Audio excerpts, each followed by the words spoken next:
So usually, when we talk about a medical diagnosis, there's this expectation of mechanical precision. It's almost like engineering or something. Right, like fixing a machine. Yeah, exactly. Like Yeah. you fall off a ladder, you break your arm, and the x-ray shows that jagged white line fracturing the radius.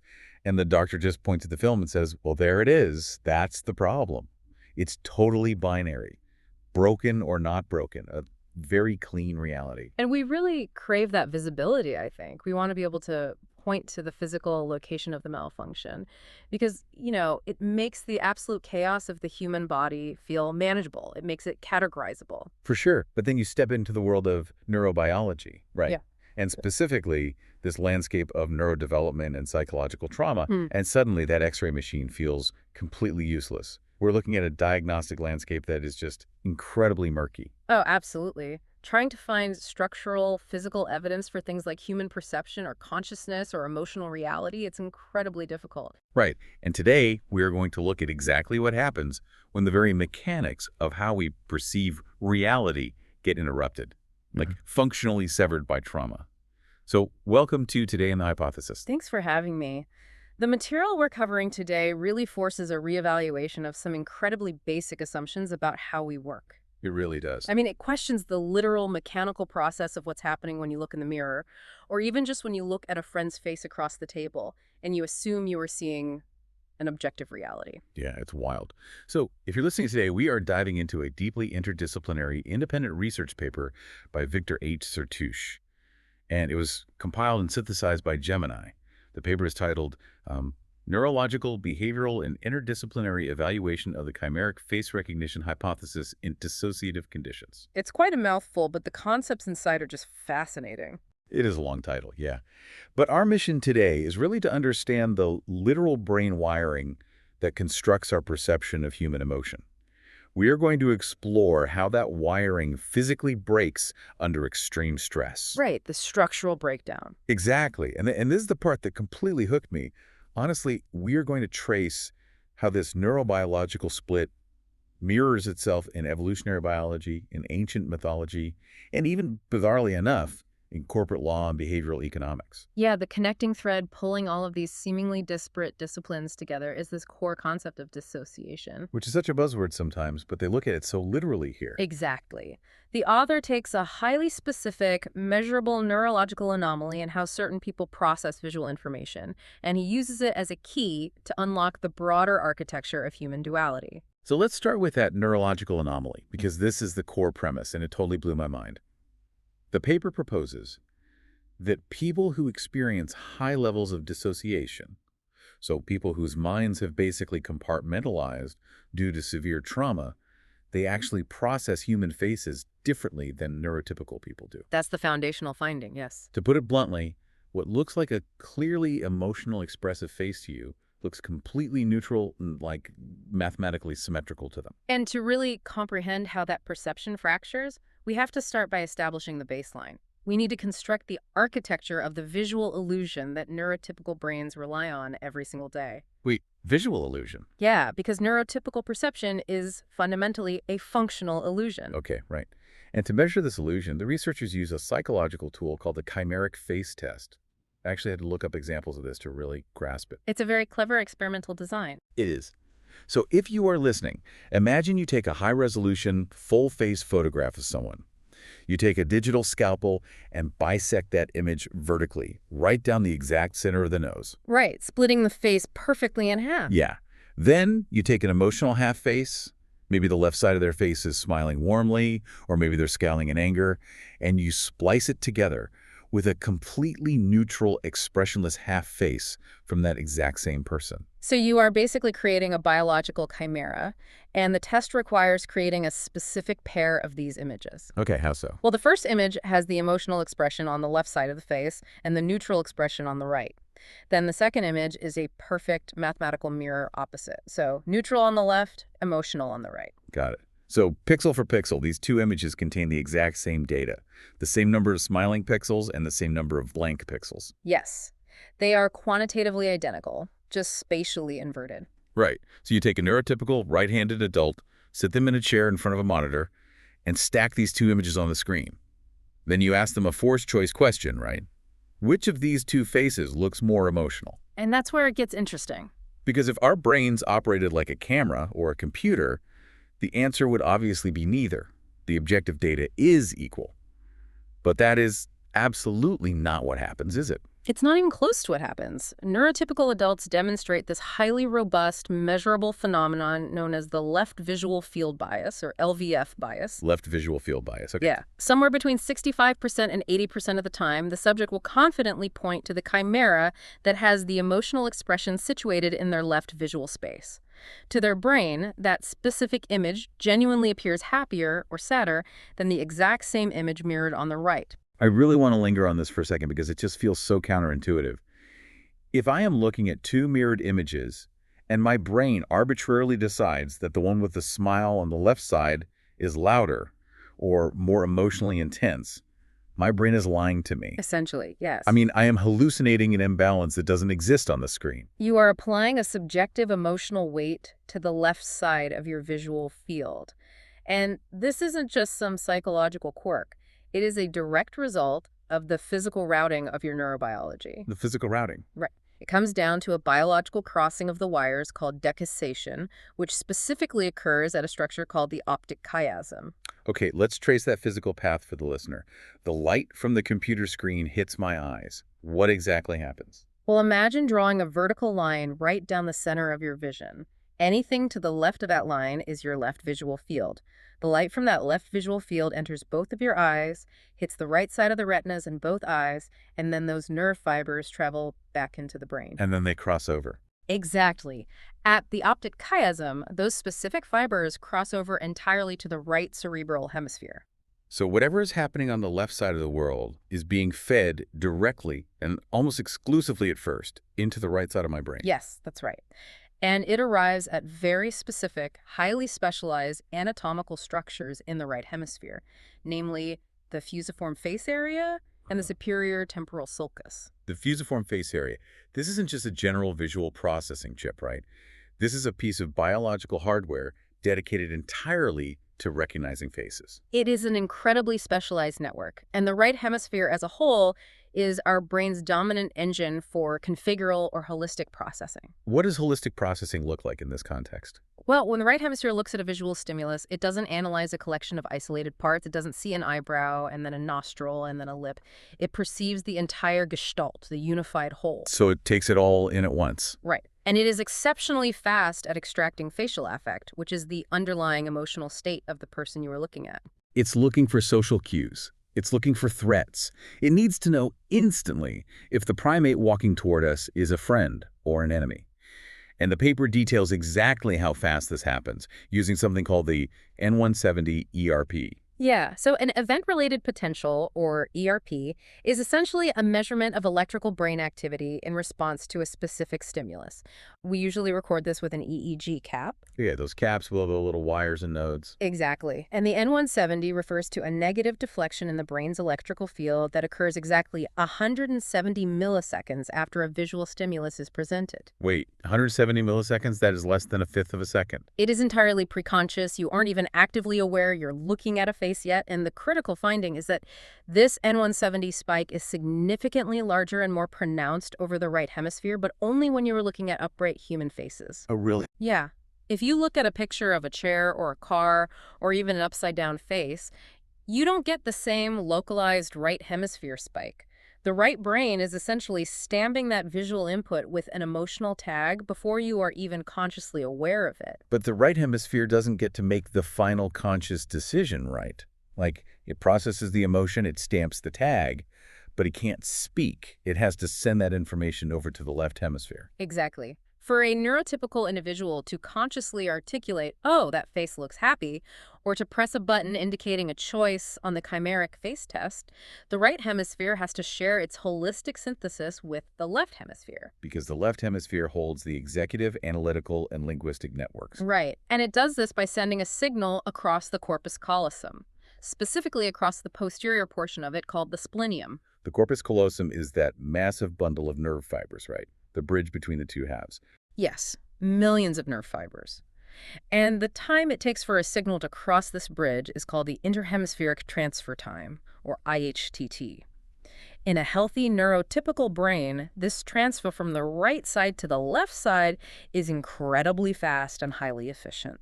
While I was reading this section of the paper, I kept imagining the brain as this massive, high-stakes corporate office, just to try and visualize this division of labor. That's a helpful way to think about it. Think of the right hemisphere as the brilliant, highly intuitive, creative director. You show them a design, in this case, the chimera face in the left visual field, and the creative director instantly, within 170 milliseconds, gets the vibe. Yeah. They feel the emotion of the image. Right. They see the big picture. But the creative director doesn't have the authority to sign off on the final project or approve the budget. They lack the executive function. Exactly. They have the insight, but not the authority. Right. So the creative director has to take their holistic impression and basically fax it over the bridge, the corpus callosum, to the left hemisphere, who acts as the corporate accountant. The left brain is analytical, sequential, and logical. So what does the accountant do with the facts? Well, the accountant looks at the facts from the creative director and says, okay, the creative director has attached a massive emotional weight to this left-sided image. I trust their intuition, so I will formally approve the decision. And boom, your finger presses the button, choosing the left-sided chimera. It's a great analogy. The analytical left hemisphere relies entirely on the right hemisphere's preconscious emotional tag to make a swift executive choice. It essentially outsources the emotional heavy lifting. So the neurotypical perception of the world, this feeling that we are seamlessly interacting with emotional beings, is actually a highly constructed, biased illusion. Yes, very constructed. Our brains are deliberately applying unequal weight to the left side of our vision because, evolutionarily, prioritizing that rapid, holistic detection of emotion kept us from getting killed by predators or rival groups. It's a biological bias designed for survival. It is a highly functional illusion. It allows us to navigate incredibly complex social hierarchies without having to consciously, analytically deduce every single facial expression we encounter. We just feel them. Which brings us to the fracture. Because if the neurotypical reality is utterly dependent on this lightning-fast fact system between the creative director and the accountant, what happens when trauma enters the system and physically cuts the phone lines? And this brings the paper into the pathology of dissociative spectrum conditions. The research evaluates clinical populations suffering from conditions like depersonalization-Derealization disorder, dissociative identity disorder, and severe post-traumatic stress. Before we talk about the brain wiring, I feel like we need to ground this in the lived experience. The core clinical features of these dissociative conditions are profound affective numbing and disembodiment. Yes, the subjective experience is very distressing. It is the persistent, terrifying sensation of being entirely disconnected from your own physical body. People describe feeling like they are a ghost haunting their own life, or they feel like the entire external world is a movie set, two-dimensional, fake, and completely devoid of emotional resonance. Traumatic stress, particularly chronic or severe developmental trauma, can force the central nervous system to compartmentalize. It is a drastic survival mechanism. So the brain just shuts things down to survive. Right. If reality is too painful or too dangerous to process, the brain structurally isolates the conscious self from the overwhelming emotional data. And the paper validates a stunning hypothesis regarding how this affects perception. What's the hypothesis? In clinical populations with high dissociative traits, the left visual field bias completely vanishes. It just disappears. Entirely. When highly dissociative individuals sit down to take the chimeric face test, they do not exhibit that 65 to 80% preference for the left-sided emotion. Wow. So what do they see? They look at the two mirrored chimeric faces, and they perceive them exactly as they objectively are. Structurally and emotionally identical. They perform at chance levels around 50-50, or they simply state that the faces are exactly the same. How is that physically manifesting in the neural architecture, though? Because the paper uses the term functional commissurotomy, which, that sounds like a 1950s lobotomy procedure. But the mechanism here is fascinating. Well, a literal commissurotomy is a surgical procedure, sometimes used for severe epilepsy, where surgeons physically sever the corpus callosum to prevent seizures from spreading across the brain. Right, actually cutting the bridge. Exactly. A functional commissurotomy means the physical bridge of nerve fibers is still perfectly intact, but the electrochemical communication across that bridge has functionally broken down. The transfer of data has been actively suppressed. The paper cites transcranial magnetic stimulation, or TMS, studies to prove this.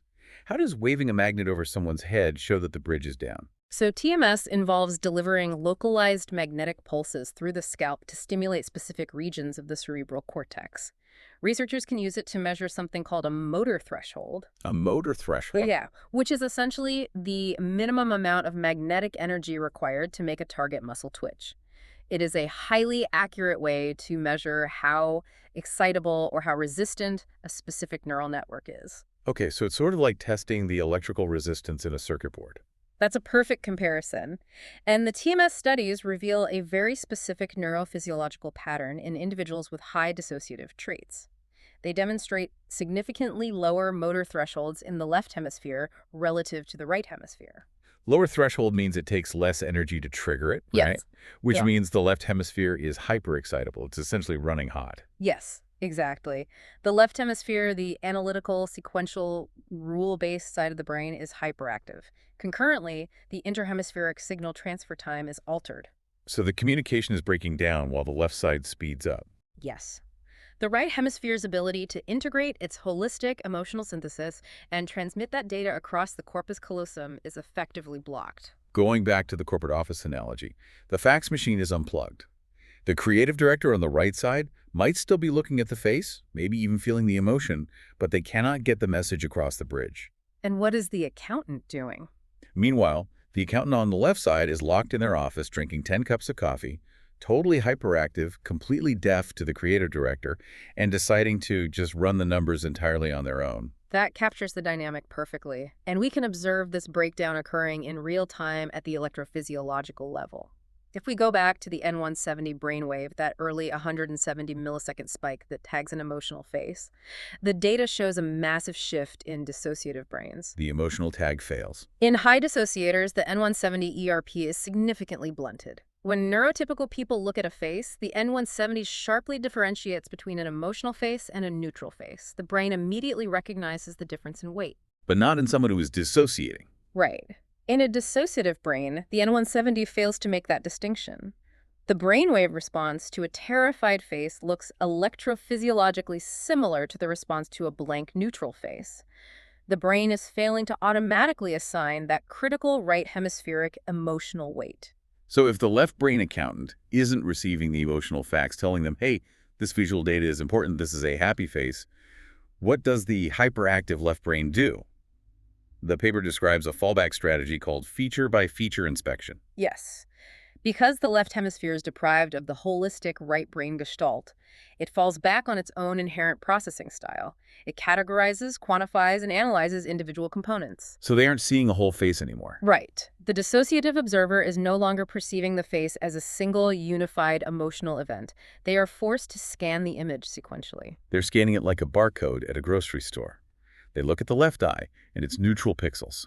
Right eye, smiling pixels. Left cheek neutral, right cheek smiling. And logic dictates the outcome. The analytical brain correctly deduces that the upper image and the lower mirrored image contain the exact same sum of smiling pixels and neutral pixels. The math checks out. Exactly. The raw data is equal. Therefore, the left brain concludes with hyperlogical accuracy that the two images are identical. I really want to pause here, because the implication of this is a massive, almost tragic paradox. Think about the lived reality of a dissociative patient. They subjectively feel completely unmoored from reality. They feel totally detached. They feel like they're floating, and that the world is an illusion. Yet, when placed in front of the chimeric face test, that traumatized, detached brain is actually processing the visual data of reality more accurately and more objectively than the healthy neurotypical brain. It's an incredible irony. The healthy brain is hallucinating a bias that isn't there. The broken brain sees the raw pixels for exactly what they are. It is the ultimate paradox of the condition. The loss of the neurobiological illusion results in a state of hyper-objectivity, but it is an emotionally sterile, isolating objectivity. The brain achieves perfect analytical accuracy at the complete cost of human connection. It's so sad when you frame it like that. But why does the brain default to that specific barcode scanning method, though? If the holistic system fails, why doesn't the visual field just blur out or become unrecognizable? Why does the left brain insist on doing the math? Because the left hemisphere is still tasked with making sense of the visual input, and it has to use the tools it has. It cannot generate intuition, so it generates data points. The brain is desperately trying to maintain functionality in the absence of context. But a human face is not just a collection of anatomical features. Exactly. A face is a unified social signal. By atomizing the face into individual parts, the dissociative brain strips away the social meaning. You can count the pixels of a smile, but counting pixels doesn't tell you how a smile is supposed to make you feel. This raises a massive structural question. Why is the human brain built this way in the first place? I mean, why do we have this intense division of labor, the creative director and the accountant separated by a bridge that makes us so incredibly vulnerable to this specific type of disconnection? It's a great question, and to answer that, the paper takes us out of the clinical psychiatry lab and deep into our evolutionary past. Yeah, the paper ventures into comparative primatology to demonstrate that this hemispheric specialization is not some recent human anomaly. The architecture of lateralized emotional processing is an evolutionary adaptation deeply conserved across non-human primates. We share this trait with many species. Researchers observe identical structural biases in chimpanzees, olive baboons, and rhesus macaques. And the section detailing the chimpanzee studies was absolutely fascinating. How do you even give a chimeric face test to a chimpanzee? Well, researchers use advanced eye-tracking technology and present the primates with chimeric images of other monkeys. And they monitor exactly where the primate's gaze lingers and how their brain reacts. And the results show that chimps have a massive right hemisphere dominance for processing social threats. But it goes beyond just how they perceive faces, right? It physically manifests in how they produce facial expressions. The paper talks about expressive asymmetry. Yes, expressive asymmetry. When a chimpanzee produces a fear grimace or a threat display like baring their teeth to establish dominance or show submission, there is a physically measurable asymmetry in their face. So their face is lopsided when they get scared. Precisely. There is greater muscle displacement, a stronger physical pull on the left side of their face compared to the right. And that ties perfectly back to the wiring, because the muscles on the left side of the face are controlled by the motor cortex in the right hemisphere. The emotional impulse originates in the right brain, and it pulls the left side of the face harder. Exactly. And when these non-human primates are shown the chimeric faces of their peers, they demonstrate the exact same left visual field preference that neurotypical humans do. Their central nervous systems are heavily lateralized to prioritize social survival. But the fundamental question remains, why? Why did evolution decide to split the workload? Why not just have a brain where every region is equally capable of processing a threat? The paper introduces a concept called encephalization constraints. Encephalization constraints, yeah. When you break down the physics of it, it's essentially an architectural scaling problem. Our brains just got too big, too fast. That is the crux of the evolutionary argument. As the primate brain evolved and expanded over millions of years, the cortical surface area, the gray matter, increased massively to handle complex cognitive tasks. But something didn't keep up. Right. The corpus callosum, the white matter bridge connecting the two expanding hemispheres, did not scale at the same proportionate rate. So it's basically a geometry problem. Volume scales faster than cross-sectional area. Precisely. The cross-sectional area and the number of axonal fibers in the corpus callosum simply couldn't keep up with the ballooning volume of the cerebral hemispheres. So if the left and right hemispheres are two rapidly expanding cities on opposite sides of a river, the cities grew into sprawling, massive metropolises. But the single bridge connecting them stayed relatively narrow. That's exactly it. And because the bridge remained small while the distances within the cities grew, the interhemispheric transfer time, the sheer physical latency required for an electrical signal to cross from one side of the brain to the other became too long. And in evolutionary terms, a delay of a few milliseconds can be fatal, right? Absolutely. If a predator jumps out of the brush or a rival chimp challenges you, you cannot afford to wait for your left and right hemispheres to slowly exchange data across a bottlenecked bridge to decide on a reaction. You need a local processing center. You need the creative director to be able to hit the fire alarm without waiting for the accountant's approval. Exactly. This scaling constraint placed immense selective pressure on the central nervous system to optimize locally. It forced interhemispheric specialization. So the brain started sorting tasks to survive. Yes. To ensure survival, the brain began assigning specific time-critical tasks to dedicated local networks. Sequential logic, fine motor control, and eventually language were consolidated in the left hemisphere. Spatial awareness, holistic facial recognition, and rapid effective decoding were locked into the right hemisphere. So functional lateralization isn't just some elegant design choice. It was a desperate evolutionary workaround to overcome a hardware limitation. That is wild. But I want to ask about another layer of complexity the paper introduces here, which is biological sex modulations. Because this lateralization isn't identical across all humans, is it? No, it is not.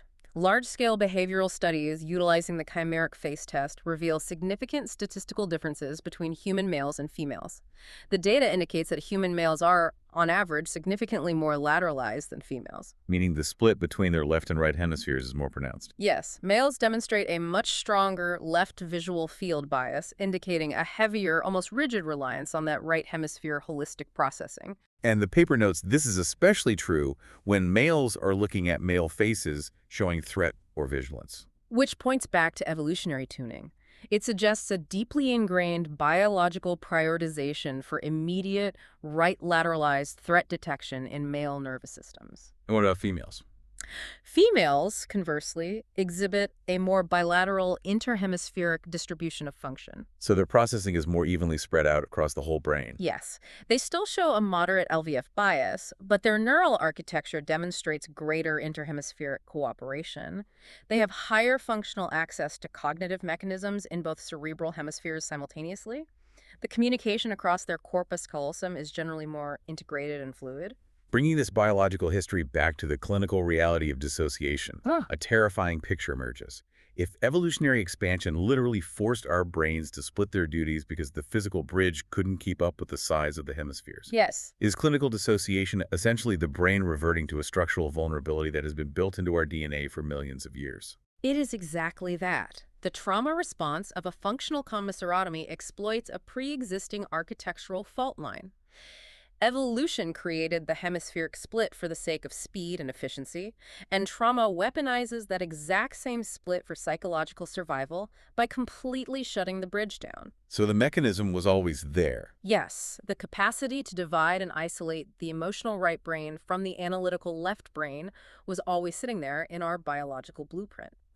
Severe trauma acts as the master switch. It flips that switch, effectively reverting the individual to a fragmented state where they completely lose the evolutionary advantage of integrated processing. This realization is where the paper's interdisciplinary approach really takes flight. Because human beings didn't just recently discover this internal structural split by hooking people up to EEG caps and TMS scanners. We've known about it for a long time. We have intuitively felt and understood this duality of perception for millennia, and we have mirrored it obsessively in our culture, our art, and our mythology. The author identifies this as the structural motif of the split, or dual face. It is a recurring, deeply embedded iconographic theme that existed long before clinical psychiatry developed the language to describe it. Let's start with antiquity, ancient Rome, and the mythology of Janus. Janus is the two-faced Roman god of doorways, thresholds, beginnings, and endings. He is universally depicted with two opposing faces joined at the skull. Looking in opposite directions. Right. One face looks backward into the past, representing the sacred, ancestral, and historical domain. The opposing face looks forward into the future, representing the living, profane, and immediate realm. He is the ultimate symbol of transitions. But the paper draws a crucial distinction here, doesn't it? Janus is not a symbol of a broken or traumatized mind. He represents the successful containment of opposing forces within a single entity. Exactly. Janus represents structural integration. It is the idealized version of the brain where the right hemisphere's connection to the past and the sacred and the left hemisphere's connection to the future and the analytical coexist in one functioning body. We see this exact same integrated duality mirrored beautifully in African visual art, specifically in the ritual masking traditions of the Yoruba people of West Africa and the Bakongo of the Congo Basin. They carve these magnificent Janus-faced wooden sculptures. And how do they use them? Well, the opposing faces on the mask symbolize the wearer's ability to act as a bridge between the physical mundane world, which they call I, and the spiritual realm, or S-space ancestral. The diviner wearing the mask is granted the capacity to look into both worlds simultaneously. But what is truly fascinating is the anthropological analysis of the act of masking itself. Right, the physical act of wearing it. Yes. To wear a ritual mask and perform effectively requires a deliberate, temporary suspension or abandonment of your personal ego identity. The paper frames this as a culturally sanctioned form of transient dissociation. Yes, transient meaning temporary and controlled. By donning the mask, the individual deliberately engages the brain's inherent capacity to compartmentalize. The ordinary, subjective self is set aside to allow a collective archetypal identity to emerge through them. I thought of it like an open-source API for the human psyche.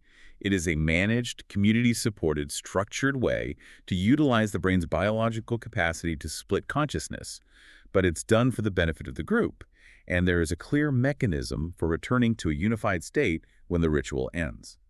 That is a highly accurate way to conceptualize it. The ritual mask is a functional, culturally integrated API.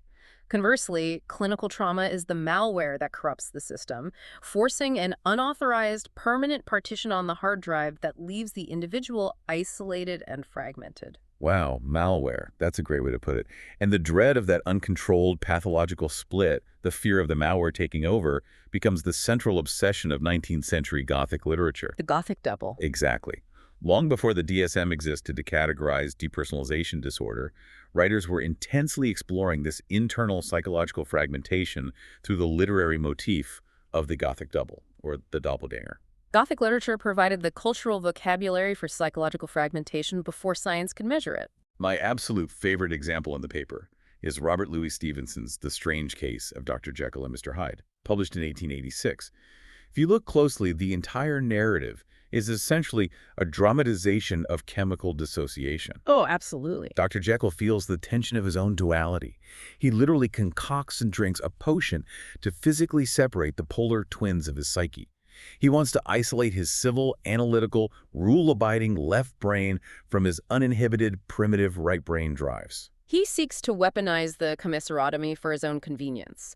But as the narrative inevitably illustrates, attempting to permanently sever or compartmentalize those base emotional aspects doesn't eliminate them, it merely removes the executive restraint. So Mr. Hyde just takes over. Mr. Hyde, the uninhibited drive, erupts autonomously. It is a perfect literary reflection of the clinical reality that extreme, unmanaged dissociation leads directly to identity fragmentation. But the paper goes even deeper than Stevenson, referencing Edgar Allan Poe's short story William Wilson, written in 1839. In this story, the narrator is haunted from childhood by a physical double. It's a very unsettling story. Very. This doppelganger looks exactly like him, shares his exact name, shares his birthday, but is fundamentally different in one way. The double only speaks in a whisper. And this whispering double acts as the narrator's externalized conscience, stepping in to thwart the narrator whenever he is about to commit an immoral act. The double represents the suppressed moral and affective weight that the narrator is trying to escape. And the climax of the story is the perfect, tragic metaphor for the destructive nature of severe dissociation. The narrator finally corners his whispering double at a masquerade ball in Rome. In a fit of rage, he stabs the double. But it's not a real double. Exactly. As the double dies, the scene shifts.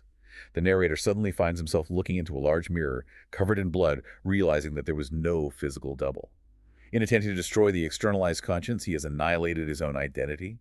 The double whispers to him, "In my death, see by this image, which is thine own, how absolutely thou hast murdered thyself." Destroying the emotional reflection destroys the self. What I love about this paper's methodology is how it takes Poe's 1839 literary allegory and connects it directly back to hard, modern cognitive science.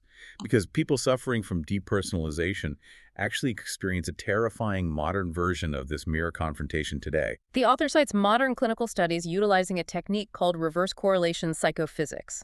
It is a highly complex but revealing experimental design used to access a patient's internal visual representations. I honestly had to read this section 3 times to fully grasp how they do this. Can you break down how reverse correlation actually works in this context? Certainly. Researchers want to know what a patient's face looks like in their own mind, their internal template of self. They take a base, average human face and overlay it with complex patterns of random visual noise, similar to television static. Okay, so it's a blurry, staticky face. Right. They show the patient hundreds of pairs of these static-filled faces and ask a simple question: which of these two images looks more like you? So the patient is staring at static, trying to find the pattern that matches their internal sense of self. Exactly.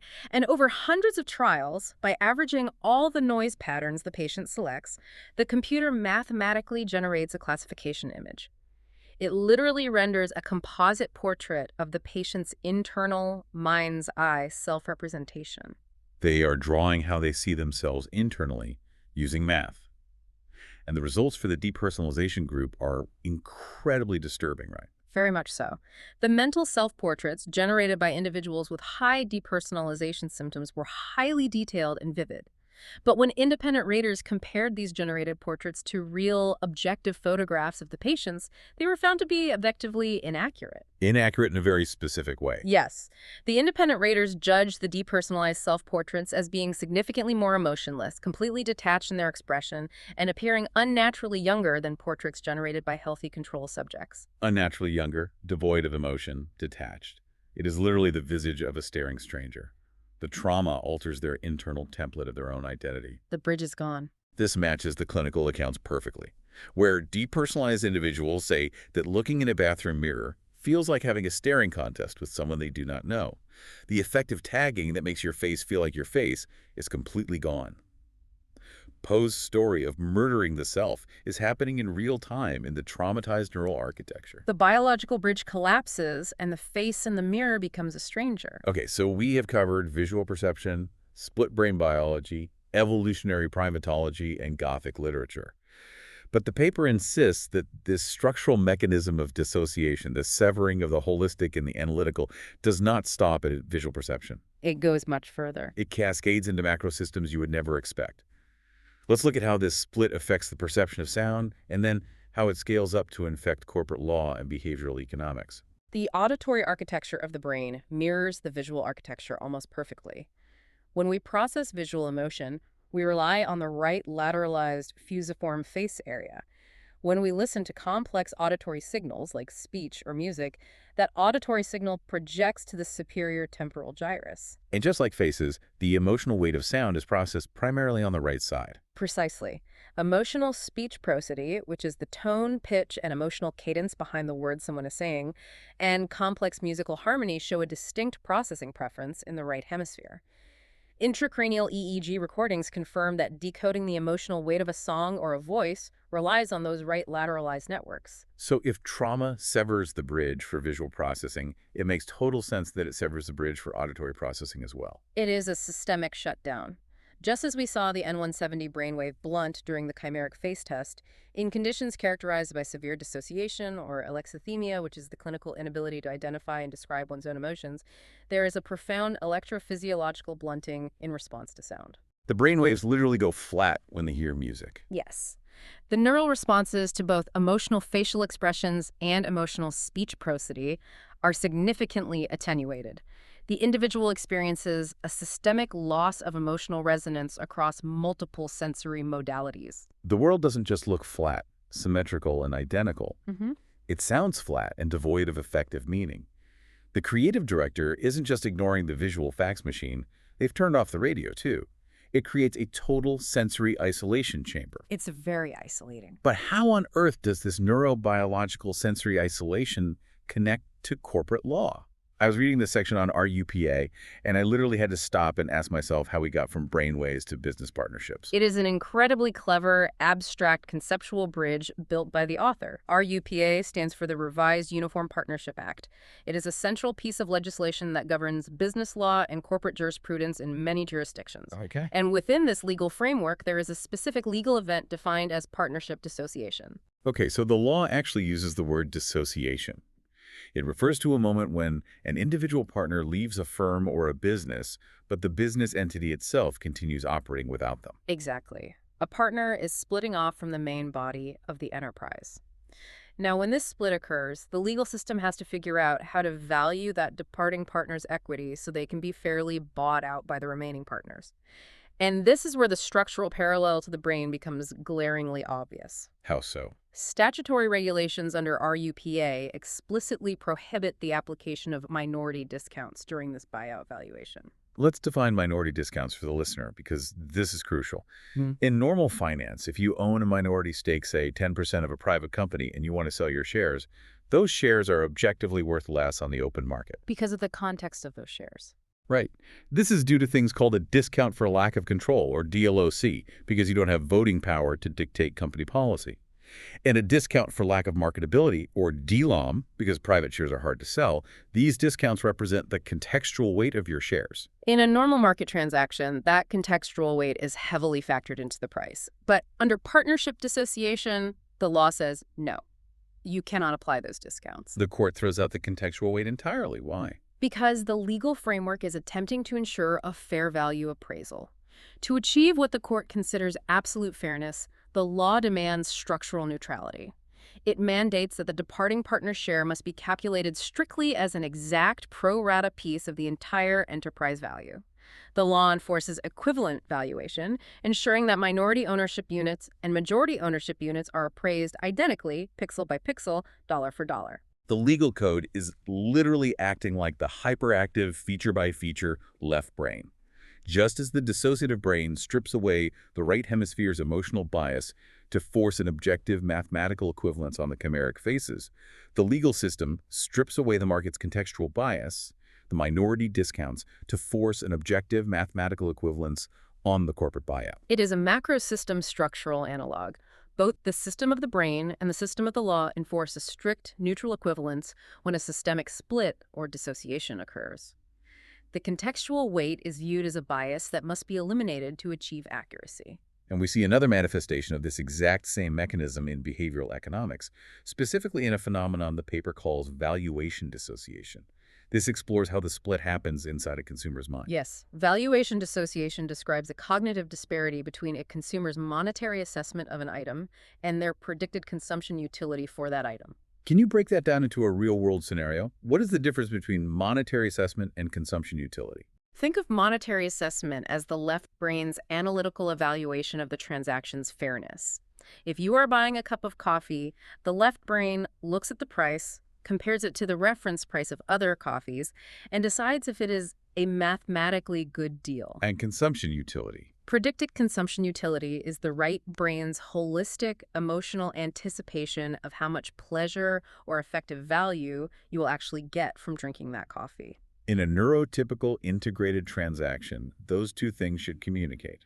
I know a concert ticket is objectively overpriced, but I also know I will experience massive joy going with my friends, so the right brain overrides the left brain and I buy the ticket. Exactly. But behavioral pricing experiments demonstrate that when a transaction is framed in a way that triggers analytical pricing rules, those two systems can dissociate. They stop talking to each other. Right.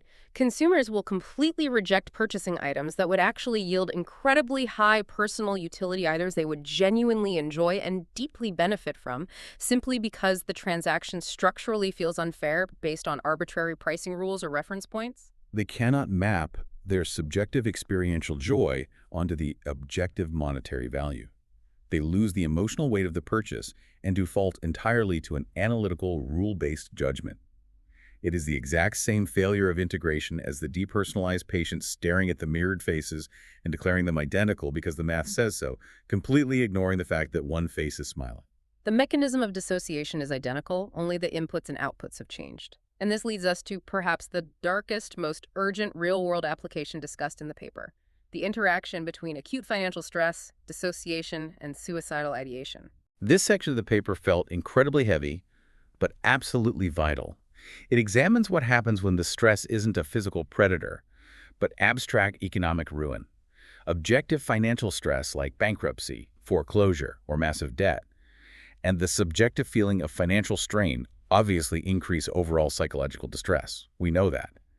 But the data reveals that high-trait dissociation acts as a potent statistical moderator in this dynamic. It is crucial to understand what a statistical moderator is in this context. A moderator doesn't just add to the distress, it fundamentally changes the trajectory and the nature of the relationship between the stressor and the outcome. It alters the pathway. Yes.